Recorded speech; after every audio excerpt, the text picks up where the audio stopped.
Openness is our essential nature, our primary nature. Openness as innocence, as awareness, as the behind the behind. Closedness is what we learn.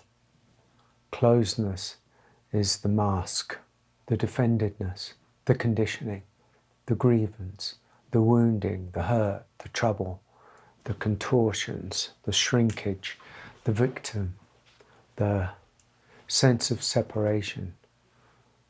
Closeness is what we habituate to. Openness is what we long for. And between these two, on the spiritual path, do we struggle? The longing for openness, the longing to know once again our innocence, our primary, our truth, the nature of us, the beauty of us, the depth of us. But the habituation and the default setting of closeness, of the negotiating one, of the keeping it all at bay, rooted ultimately in fear, fear of extinction, fear of survival, fear of threat. You see how difficult it is? Because as long as we're rooted in self, in the defended one, then we try and negotiate from that place. So the defended one and the grievous one and the walled in one would obviously say, like, why would I open? How can I open? How can I soften? It's the question that comes up so often. How can I do these things? This grievous one, the one tight, can't. It's this one that needs to be let go of.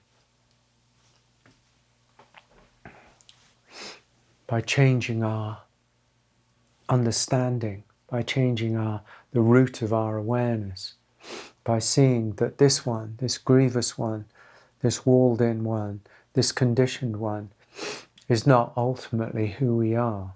That's not who we are. And we may touch the other, the openness, the emptiness, the silence, the spaciousness, the inner freedom. In fleeting moments, we may touch this. Meditation, relaxation, a walk in the forest, a moment with an animal or creature, a moment of love with no self in it, being with a baby,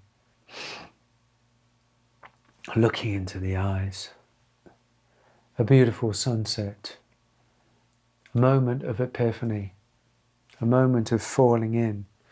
It may come through joy, it may come through grief, it may come through shock, it may come through simple relaxation.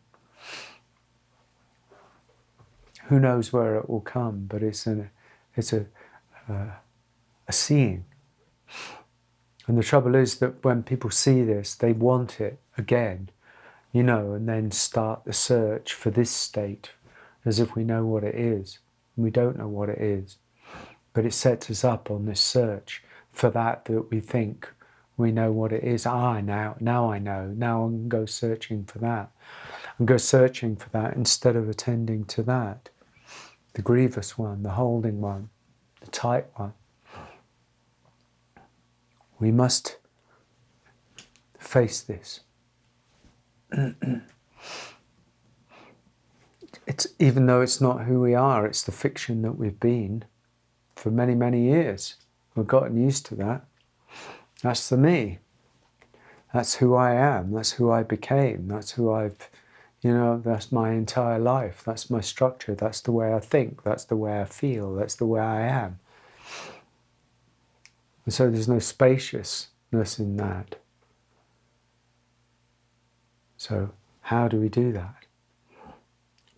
through awareness, through realizing it. First of all, realizing, and then looking, and then doing something, attending to it. If there's wounds, look at them, start to undo them. If there's hurts, if there's pains, there's sorrows, start to undo them. Undo them through the body-mind, undo them through catharsis, undo them through processes, undo them through detoxification, undo them through therapy, undo them. Look at who you are and how you've become who you are. Look at the patterns that run your life. Look at the constellation of your family and how it's molded you in so many ways and shaped you into a certain dynamic. There are lots of things that can be done, but they're done better when they're rooted in an awareness of openness. How many times have I talked about this? Meditation, work, meditation, deepening into awareness, and work on letting go of unburdening the self, releasing the self from being so tight. There's a lot to be said for catharsis, shaking it up, letting it out.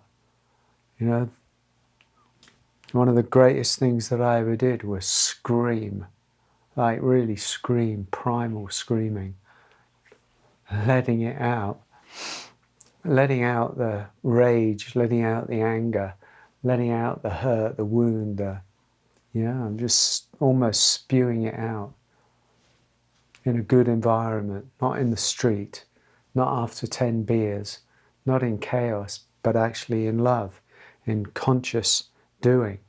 There's a lot to be said for that. Attend to the body. Most people's bodies are chemicalized, tight with toxins, tight with chemicals, tight with stuff. But that, held by that. Openness, self.